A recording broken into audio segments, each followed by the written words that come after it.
Bismillahirrahmanirrahim. Kembali lagi dengan saya Ripa Arina dengan NPM 1003031231111. Saya di sini akan mempresentasikan topik kedua tentang Pancasila, yaitu seluruh rakyat Indonesia. Di sini ada menurut Diajeng, dengan adanya persamaan derajat dan martabat manusia, setiap orang harus mengakui serta menghormati akan adanya hak-hak manusia. Sikap ini harus ditumbuhkan dan dipelihara dalam hubungan kemanusiaan. Setiap warga negara berhak mendapatkan hak-hak ajasinya.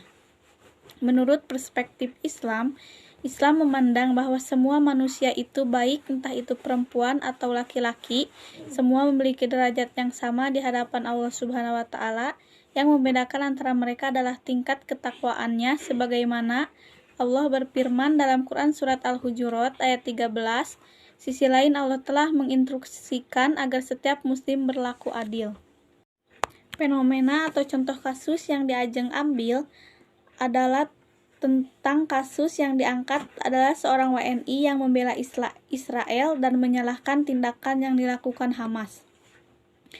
Analisis diskusinya adalah keseluruhan hak ajasi manusia di negara kita tercantum dalam alinea pertama adalah suatu pengakuan hak ajasi, kebebasan atau kemerdekaan semua bangsa dari segala bentuk penjajahan dan penindasan oleh bangsa lain. Alinea yang terdapat dalam UUD 1945 sudah begitu rinci menjelaskan hak-hak yang seharusnya didapat oleh seluruh rakyat Indonesia. Kesimpulan yang diambil oleh Diajeng adalah hak-hak kesetaraan yang terkandung dalam Undang-Undang Negara 1945 dan makna dari Quran Surat Al-Hujurat ayat 13. Analisis atau diskusi dari kasus tersebut, era globalisasi yang semakin maju saat ini berdampak negatif, ialah memudarnya nilai keagamaan dan kemanusiaan.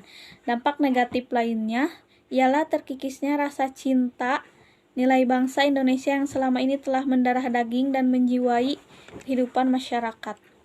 Kesimpulan yang dapat diambil dari kasus tersebut oleh Maulana Yusuf adalah kita peroleh dari kajian ini, kita mesti bisa memilah dan memilih dalam penggunaan teknologi sebagai sarana menambah ilmu pengetahuan dan tata nilai atau sikap. Dan terkait kasus yang saya angkat dapat ditarik kesimpulan bahwa nilai-nilai yang terkandung di dalam kasus tersebut adalah penyebaran berita hoaks, opini yang salah dan menyimpang yang mengiring rakyat untuk berlaku tidak sesuai dengan aturan yang telah ditetapkan di Indonesia.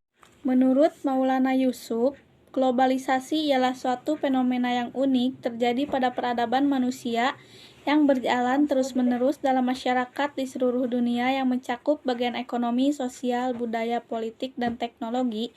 Faktor memudarnya nilai Pancasila di era ini bergantung pada sikap dan tindakan generasi muda. Menurut perspektif Islam yang Maulana Yusuf ambil adalah agama yang universal. Islam tidak statis ketika bertemu dengan arus globalisasi. Akan tetapi, Islam pun tidak seenaknya memakan seluruh budaya globalisasi tanpa difilterisasi. Globalisasi akan dikonsumsi oleh kita sebagai umat Islam jikalau memang terdapat kebermanfaatan bagi umat manusia. Islam sangat memberi ruang terhadap para penganutnya supaya terus berkembang dalam mengembangkan umatnya. Dan menurut Aulia Intan Sahila, pelanggaran hak warga negara dapat terjadi ketika warga negara tidak dapat menikmati atau memperoleh haknya sebagaimana seharusnya diatur oleh undang-undang. Pelanggaran hak warga negara merupakan akibat dari kelalaian atau pengingkaran kewajiban baik yang dilakukan oleh pemerintah maupun oleh warga negara itu sendiri. Menurut perspektif Islam, prinsip keadilan dan keseimbangan dalam Islam merupakan hal fundamental. Dalam kehidupan manusia, prinsip ini selalu diperhatikan dalam bidang hukum, ekonomi, kerjasama, sosial, dan keluarga. Prinsip keadilan ini dan keseimbangan Tuhan saja yang benar-benar sempurna dan tidak ada manusia atau makhluk yang tidak membandingkan keadilan itu. Fenomena yang Aulia Intan Sahila ambil adalah menanggapi permasalahan yang ada di Indonesia. Akhir-akhir ini banyak terjadi kasus di mana aparat seperti menutup mata dan mengabaikan suatu persoalan yang seharusnya diadili. Dan pemahaman atau diskusi dari kasus tersebut adalah sikap kurang tegasnya aparat penegak hukum. Aparat penegak hukum memegang peranan penting dalam bernegara dan bermasyarakat, sehingga harus tegas menanggapi permasalahan yang ada. Dan kesimpulan dari kasus tersebut adalah hak itu sendiri segala sesuatu yang memiliki setiap individu sejak di dalam kandungan, sedangkan kewajiban memiliki arti segala tugas atau keharusan seseorang atau individu dalam menjalankan perannya guna mendapatkan haknya. Dan di sini ada menurut Nur Fadli Akmal, seluruh rakyat Indonesia ikut andil dalam mewujudkan kemajuan yang merata bagi bangsa Indonesia. Keseluruhan hak ajasi manusia di negara kita tercantum di dalam Undang-Undang Dasar 1945. Menurut perspektif Islam yang Nur Fadli Akmal ambil adalah tentang diskusi konsep demokrasi, pada akhirnya menuntun Islam untuk bergerak maju dan mengimplementasikan garis besar Quran dan Sunnah Nabi dan praktek masyarakat yang ada di zaman Nabi dan sahabat-sahabatnya. Penggalian demokrasi itu penting dan relevan karena dalam Al-Quran dan kehidupan Nabi dan Muslim sebelum kita ada dalam kehidupan masyarakat yang adil, beradab, dan menjunjung tinggi nilai persaudaraan yang dapat dipertanggungjawabkan. Jelaskan dalam Quran Surat Al-Imran ayat 159 tentang demokrasi. Dan fenomena yang diambilnya adalah tentang permasalahan dari dikombinasikannya presidensial dengan multipartai memang nampak di negara-negara Amerika Latin seperti Argentina, Brazil, dan lain-lain. Permasalahan ini muncul tentu saja bukan masalah sepele karena dapat berpengaruh pada ketidakstabilan ekonomi, budaya, politik, sosial, dan tatanan negara. Pemahaman atau diskusi yang Nur Fadli Akmal ambil, sebuah negara yang telah memilih menjadi negara demokratis selalu berkaitan dengan partai politik dan pemilu. Partai politik menjadi pilar demokrasi, sedangkan pemilu menjadi pilar lembaga konstitusional. Negara Indonesia saat ini sedang mengalami transisi menuju kedewasaan berdemokrasi.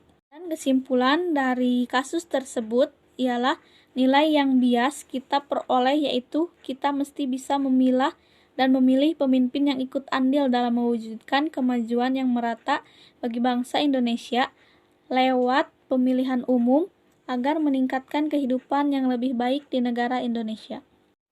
Dan di sini ada menurut saya sendiri, keadilan sosial bagi seluruh rakyat Indonesia belum terwujud, di mana tercermin dari kesejahteraan masyarakat miskin dalam memperoleh keadilan dalam bidang hukum, kesehatan, pendidikan, dan ekonomi. Menurut perspektif Islam, seluruh orang yang beriman diperintahkan untuk senantiasa berbuat adil kepada siapapun, meskipun itu merugikan diri kita sendiri, orang tua, sahabat, juga tidak membedakan antara kaya dan miskin.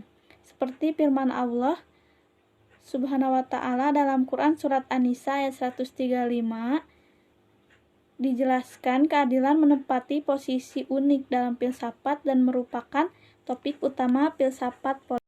Kasus yang saya ambil dari kasus tersebut ialah di mana pada saat 2019 di tengah pandemi COVID terdapat peningkatan jumlah penduduk miskin sehingga membuktikan bahwa nilai keadilan sosial bagi masyarakat Indonesia. Pembahasan atau diskusi dari kasus tersebut ialah muncullah pertanyaan, apa arti keadilan tersebut dan apa arti keadilan itu sudah terwujud? Bahwa dapat kita jawab setelah kita melihat definisi keadilan itu sendiri, bisa saya simpulkan bahwa maksud dari sila kelima dari Pancasila adalah bahwa diharapkan seluruh warga masyarakat atau rakyat Indonesia dapat berlaku adil dalam satu sama lain dan tidak membeda-bedakan dan seterusnya. Kesimpulan dari kasus tersebut ialah nilai keadilan sosial bagi seluruh rakyat Indonesia mengandung makna sebagai dasar sekaligus tujuan, yaitu tercapainya masyarakat Indonesia yang adil dan makmur secara lahiriah ataupun batiniah. Dapat menjaga keseimbangan antara hak dan kewajiban, menghormati hak orang lain, suka memberi pertolongan kepada orang lain agar dapat berdiri sendiri.